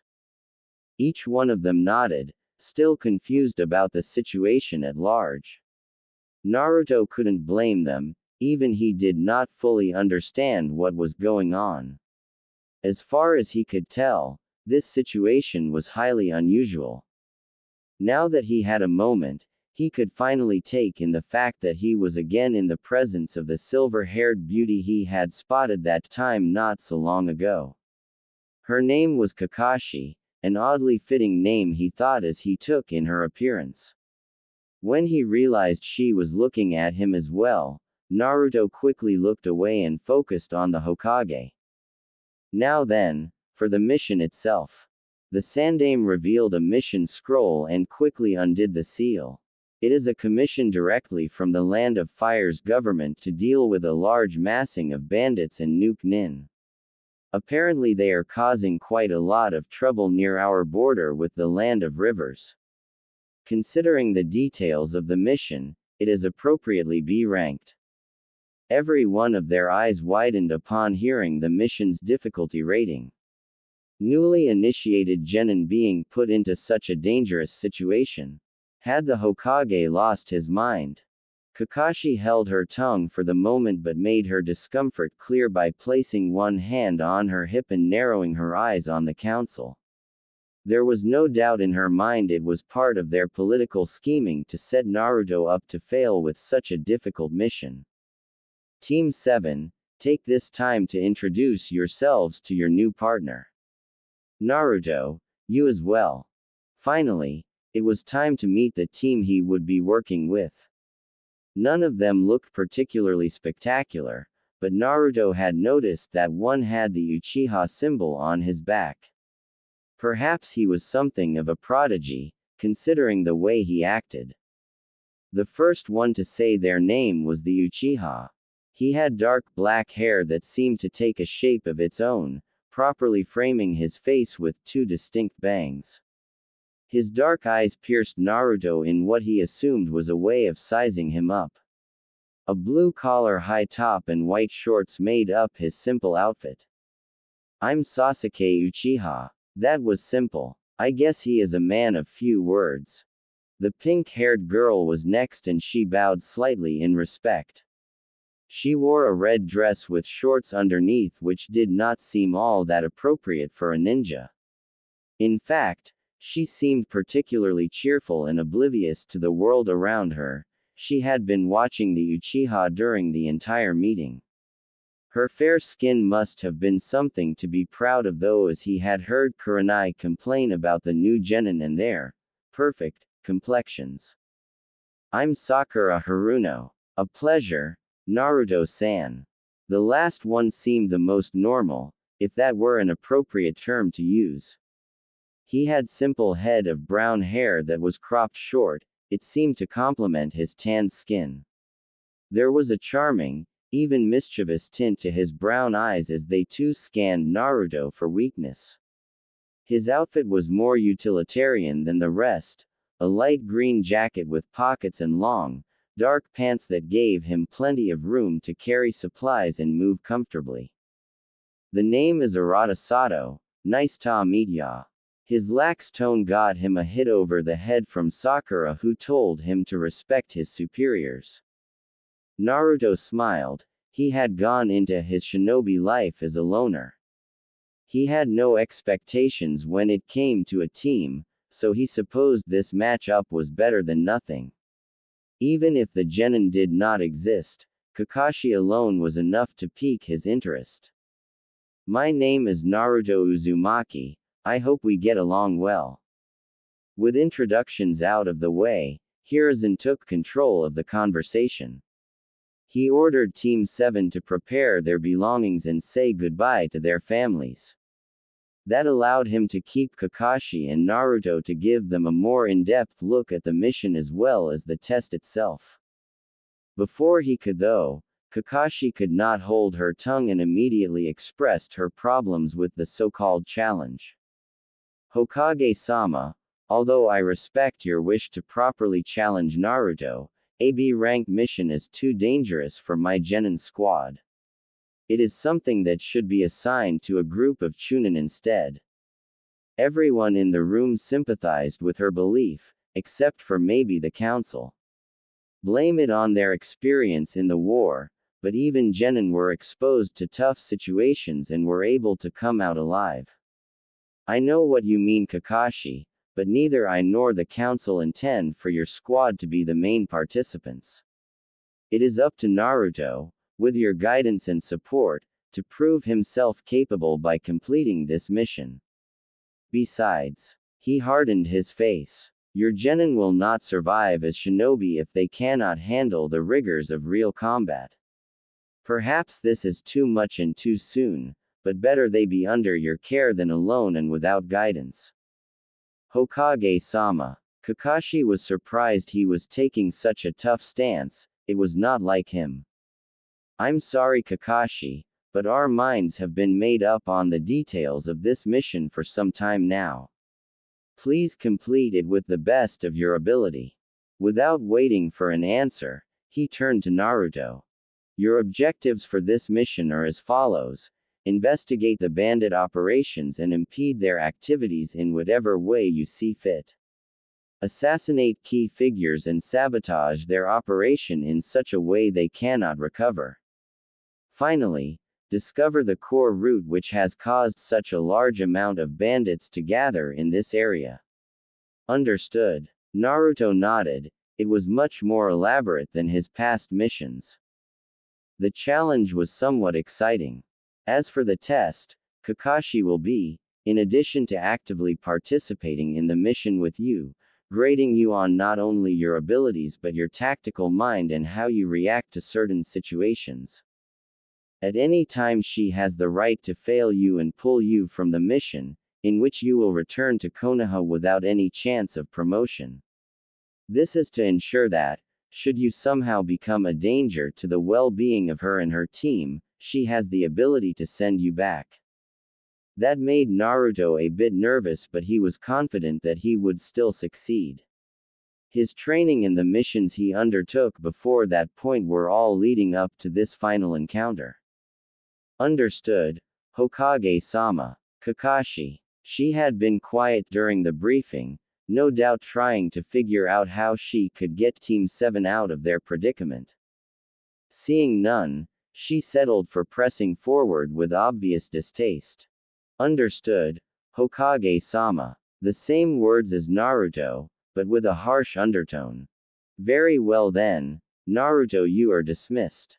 He bowed to the Hokage and turned to Kakashi, waiting for orders. Meet at the West Gate after making your preparations, we will leave as soon as possible. With that, Naruto left the four shinobi alone to discuss even more about the test that went far beyond just a simple B rank. The council had more than just Naruto at stake in what they were trying to gain, after all. 000. Outskirts of Konohagakure. 000. Naruto leapt through the trees with Kakashi's Team 7, the Junin taking the lead. Since there was no civilian to attend to, the shinobi were free to move at full speed. It seemed that the faster they got there the better it would be, as they had yet to take a break. He would not have any problems keeping up, but there was some concern the others would not do so well. Sweat covered Sakura's brow and Arata lagged behind. Was this their first time outside the village? Sakura, are you alright? Naruto made it so that he was close to her now, timing their jumps together. The poor girl looked at him as if she would fall any minute. I'm fine, Naruto-san, don't worry. Are you sure? I can ask Kakashi to slow down. She waved his concerns off. If Sasuke could handle it, then so could she. The blonde looked up ahead and saw the Junin making great headway. He was sure they were far enough from the village they could slow down, if only a little bit. Before he could ask though, Kakashi stopped. The team quickly regrouped with her on a large tree branch. She looked over them for a moment and was disappointed to see that they were already exhausted. Not even Sasuke could hide the sweat and occasional pant.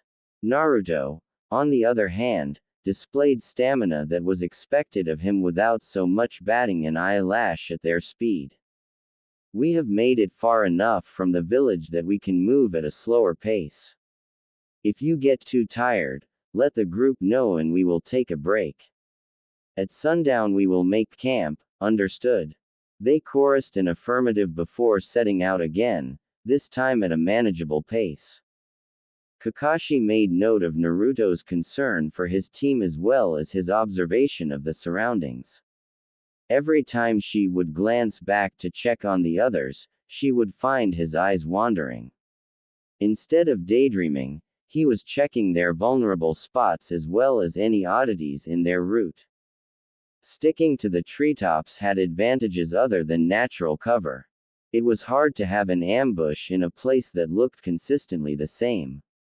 Just one oddly shaped leaf was enough to tip off an observant shinobi. During their trip, Naruto took the time to observe his teammates and try to discover their strengths and weaknesses. It was hard to do without seeing them in combat, but he was able to discern a few tidbits of information. After watching their mannerisms as well as habits, Naruto had quickly decided the Uchiha was the only one that any real combat potential. Though not to the same level as Naruto, he too kept an eye on his surroundings and always had his guard up. Sakura and Arata displayed none of this and seemed to be totally focused on the path ahead, their minds elsewhere. Naruto could surmise that her thoughts were on a particular boy in their party, but Arata was not as easy. Something about him made his skills and his personality hard to read, almost like a rogue.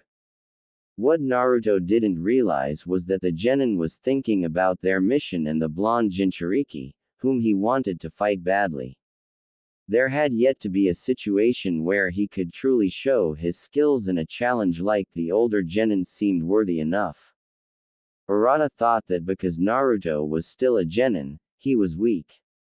He had no idea how wrong he was. As the sun lowered on their first of many days away from home, Kakashi brought them down into a forest clearing. There, she quickly gave orders to Sakura and Arata to find firewood and for Sasuke to help Naruto set up the camp.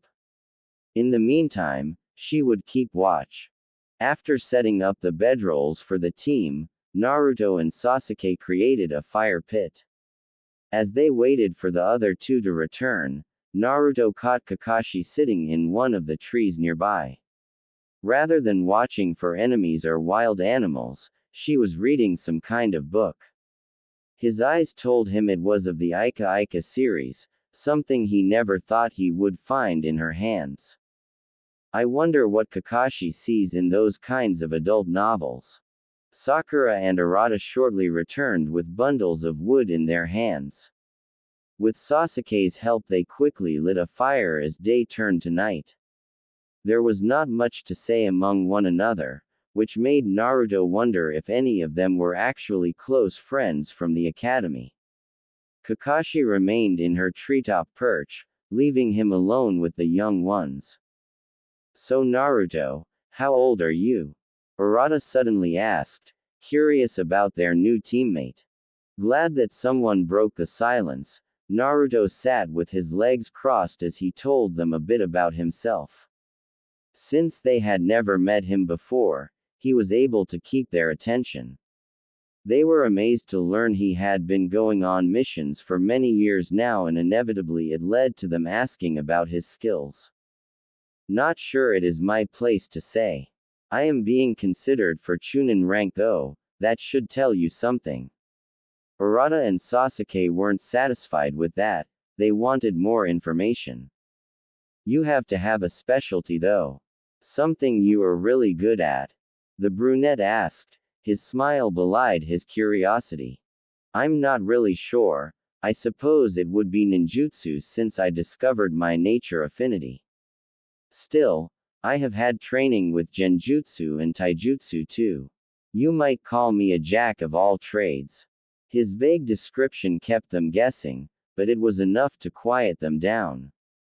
It was not long after that Kakashi reappeared in their midst, casting a sharp eye over her charges. She had been trying to come up with a proper plan with the information she had been given. The stakes of their mission were high, even without Naruto's promotion on the line. If she had to, she was willing to fail him just for the sake of the team returning safely. Her hope was that something like that would be unnecessary, but it never hurt to have a contingency. "It is time to get some rest. Who wants to take first watch?" As if he had been waiting the entire night for it, Naruto stood up and volunteered. "I'll do it." Urata raised his hand and volunteered to take the next one. With that done, the Junin promptly retired while leaving Naruto in charge. The blonde ran up a tree, demonstrating his chakra control to the others, to find a proper place to stand guard. That left the three genin left around the fire with nothing to do, as none of them were particularly tired. Their conversation continued. It was too much for them to think of another subject. "So what do you think about this mission, Sasuke?" Urata asked his fellow, only to receive a grunt. "Not what I was expecting, but I appreciate the challenge." Sakura looked at her crush and frowned. He seemed to forget the point of them being there. "Sasuke-kun, this is a test for Naruto-san. I don't think we are supposed to do very much." She feigned sadness, but in reality she was glad to stay out of the fight. To think they would be going up against real opponents so soon after academy, it was more than a little scary. She could not believe that her two teammates were as calm as they were. Could they really handle a nuke nin on their own? From what the Hokage said, their mission would not be involving just simple bandits. The Uchiha looked at Sakura and glared. He was annoyed she was so content to sit back when it was finally a chance for them to shine. Why was he stuck with such a coward? Urata was not much better, but there was something about him that put Sasuke off. It was like he was hiding something, his real strength. Maybe this mission will be my opportunity to see what is so special about him. Urata was looking at Naruto, wondering what was so special about him that he got to be a Chunin candidate. Even if he was older and had more experience, he was still a genin like them. That told him that there was something holding the blonde back, whether it be skill or something else. That was why he wanted to fight Naruto, to learn more about him. "I'm going to go talk to him," the boy said out loud before jumping up into the trees, leaving those two alone. Before Sakura even had a chance to revel in the moment, Sasuke rolled over in his bedroll and promptly fell asleep. Left alone, the pink-haired girl had no choice but to sleep as well. Before Urata even made it onto the same branch, Naruto was already watching him come up. He was clearly taking the watch more seriously than their sensei. What's the matter? Naruto asked plainly, not welcoming the interruption. I wanted to talk to you. You seemed uncomfortable during the team meetings, so I figured you volunteered to get away. What is the problem? Naruto was surprised Arata picked up on his discomfort. He was trying to hide it for the sake of the mission. At first he tried to play it off as nothing, to test the boy's observation. I like the quiet and I wanted to show Kakashi that I was willing to be a part of the team. Nothing special. Arata made himself at home, squatting down on the branch. He shook his head, not believing the story. Arata's childhood gave him a knack for reading people and he could see through the obvious lie. I think it's more than that. Even if you were nice to Sakura by asking if she was alright during the run, there was a lot of hesitation. You don't seem comfortable when you are a part of a team. So he saw through Naruto after all. If he could, there was no doubt Kakashi could as well. He was sure she would make a mental note to mark him off for that, he thought in annoyance. I was never on a genin team of my own, so I'm a bit uncomfortable in this new environment. I've been so used to working as a duo with Asuma sensei that I feel like I am out of my element. Arata understood that feeling. New situations were always hard to adapt to at first. Funny you say that. I was the same way when we were assigned to Team 7. That got Naruto's attention. You see, Kakashi had to give us a test to see if we could stay as genin or get sent back to the academy. It was a team-building exercise, but we didn't know that. We had to get a bell from her by lunch or else we would fail, so everyone decided to go off on their own. She picked us off easily. The genin remembered the test with a frown, clearly unhappy with his performance. After my first failure, I caught onto the point of the test and decided I would use those two to win. I was able to convince them that we needed to work together. It worked so well they did not even question my reasons. You see, I was going to take a bell for myself and leave them to fend for themselves. That sounded a bit cruel when Naruto thought about it, but when he compared it to a real mission, it made a bit more sense. They distracted Kakashi while I made my move. The plan was going to go off without a hitch. I could easily grab one and retreat before the bell rang. But Kakashi saw through my plan and captured those two, forcing me to choose. It was then I realized that, as a team, you either succeed together or fail together. There were only two bells and I knew that even if I won, in the end I would lose anyway. So I chose to try and save them, and that is how we won. Kakashi was not testing them on their combat ability, she was testing them on their ability to work together. More than that, she was putting their morals on display for her to judge. Arata almost failed, but because he saw through the test, he was able to make the right decision barring his own moral code. That might have caught Kakashi off guard, she probably expected him to take a bell anyway. That was a risky move, to change your objective in the middle of the fight. It was also impressive. Arata just shook his head to Naruto's praise. No, I wasn't that amazing. If anything, the test just showed I was good at manipulating people to make up for my own shortcomings. But it did teach me something. The ultimate weapon is not an object, but other people. A good team can complete any mission, but it is only a good team if everyone understands what Kakashi was trying to teach. Maybe my explanation wasn't so good, but hopefully it helped. The serious atmosphere lifted as Arata scratched the back of his head, embarrassed. Naruto smiled. It had helped him. Suddenly he felt a lot more comfortable being a part of this team. His appreciation for them increased when he realized how they were going to help him become a chunin after all. Thanks, it did help. You better get some rest though, we won't actually be near the land of rivers for another day or so. That means more running. Great. Urata's discomfort during the run wasn't faking, he really did not have the stamina for it. With a playful salute, the younger of them dropped back down to camp to return to his bedroll. He didn't notice the shadow that hugged Naruto's tree trunk. Nor did he realize that Kakashi was out of her bed.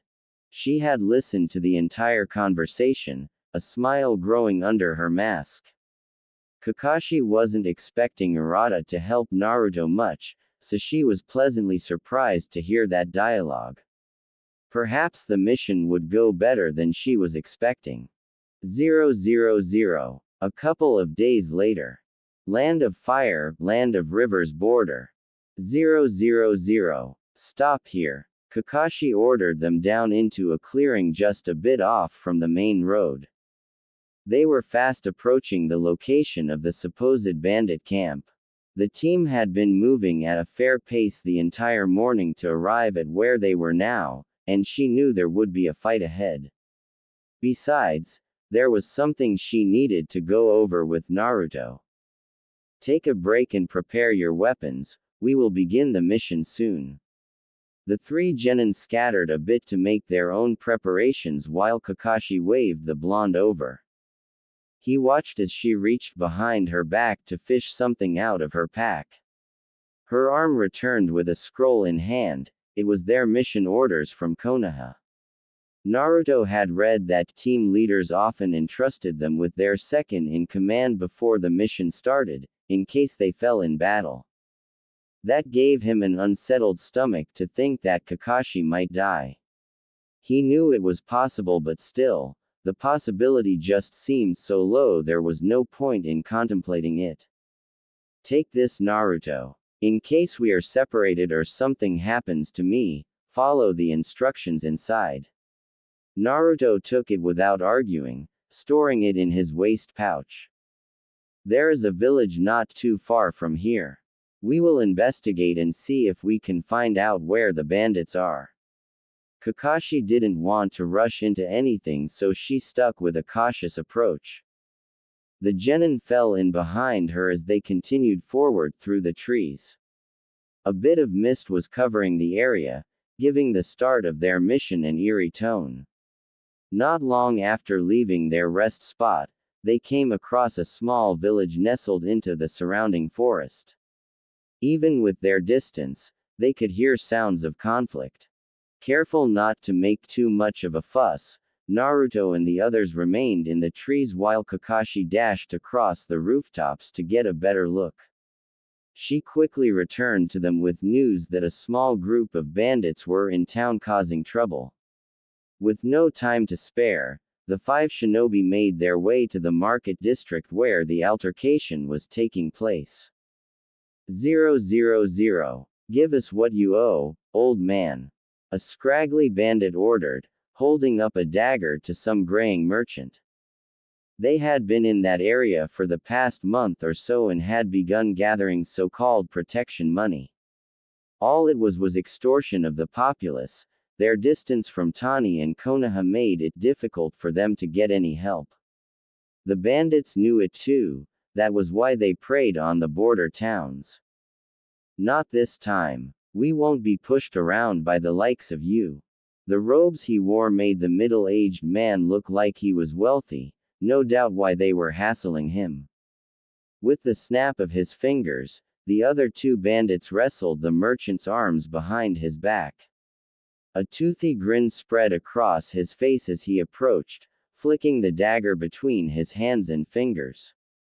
A few of the townspeople were watching from their homes. It was a perfect time to make an example. I'm gonna carve you up, pal. You picked the wrong group to mess with. Before he could get any closer, someone appeared behind him. The bandits holding the old man tried to warn their partner, but could do nothing but gape as blood soon covered the dirt road. Naruto twirled the kunai around in his hand before throwing it faster than the thugs could track. It impaled one right between the eyes, sending more blood flying and a body to the floor. The last one was quickly apprehended by Kakashi, who wanted to ensure they had someone left to interrogate. The three genin appeared shortly after the hostilities ended, surprised at how fast it was over. They were also taken aback at how coolly Naruto handled the bandits. It was like he didn't even hesitate to kill them. In a way, it was frightening. "Thank you very much, Konoha-san." The rescued man bowed before quickly excusing himself. He wanted to get as far away from the coming battle as possible. It didn't take much before Kakashi had gotten the information she desired out of their prisoner. They left him for the town to handle on their own as they had bigger problems. Apparently the band of renegades was led by a man named Noroi, a man that did not hail from a village but knew ninjutsu of some kind. Apparently it was particularly vile in nature, as even his men were afraid of him. The group of shinobi set out for the border where the camp was. A river with forest on either side signified the border between fire and river, with the bandit camp being inside of the other country. It was something that should have been handled by Tani shinobi, but apparently they were not aware of the gravity of the situation. There was also the possibility they were involved, or were too weak to properly handle whoever Noroi and his men were. Either way, it was up to Kakashi and Naruto to figure out how best to complete their mission. Without any information on Noroi's group or his abilities, they would remain in the dark. That was why they were having to do something so bold as direct reconnaissance. "It won't be long now, keep your eyes open for enemies," Kakashi warned as they ran through the forest floor, the tree branches too high to access. Naruto was uncomfortable and it showed in his posture. The entire mission had been off since they made it to town.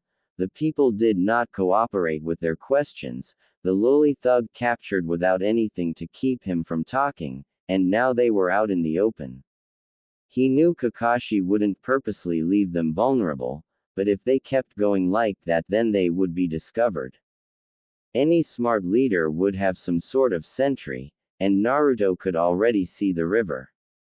If he could see that, then surely the bandits could see them. The tense atmosphere was palpable enough to cut with a knife.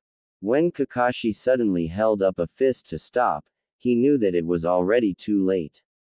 That was when he sensed something on the team's flank and began going through hand signs. Futon. Datapa. A gust of wind launched from Naruto's palms, deflecting the projectiles that threatened the genin in the rear. Kakashi's attention turned to above them as at least a dozen of their enemies fell upon them from the trees, waiting in ambush. Among them was a bald man with a dark overcoat on. It somewhat reminded her of a doctor's lab coat but twisted. Just like they said, Kakashi and her brats have arrived. Get him, boys, take the leader alive. The rest don't matter. Kakashi readied a weapon as did the rest of them. Naruto prepared two kunai while the rest readied one in their hands. Sakura's body visibly shook with fear, and Sasuke's legs almost buckled. Team 7, Triangle Formation.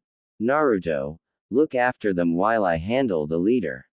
The three genin got back to back while Naruto stayed nearby, even though he wanted so badly to charge into battle with Kakashi. He knew they would not stand a chance without him nearby and so he remained. Most of the bandits came after Naruto, leaving Kakashi for Noroi to fight. When they were just a few feet away from Naruto, he disappeared into a blur. Before the bandits even knew what was happening, he had already torn through their ranks with his weapons. Blood and bodies fell as the rest recovered, attacking Naruto with their blades, axes, and sickles. Using his speed to his advantage, the blonde kept them back and was able to outmaneuver them. While he distracted them, Arata came up with the idea to become long-range support. He stayed in formation but began to throw kunai and shuriken into the bandit group. What surprised them the most was that the weapons seemed to have a mind of their own, similar to Naruto's wind technique. How does a genin like him know how to do something like that? Naruto didn't understand it either, as the bandits were forced to scatter.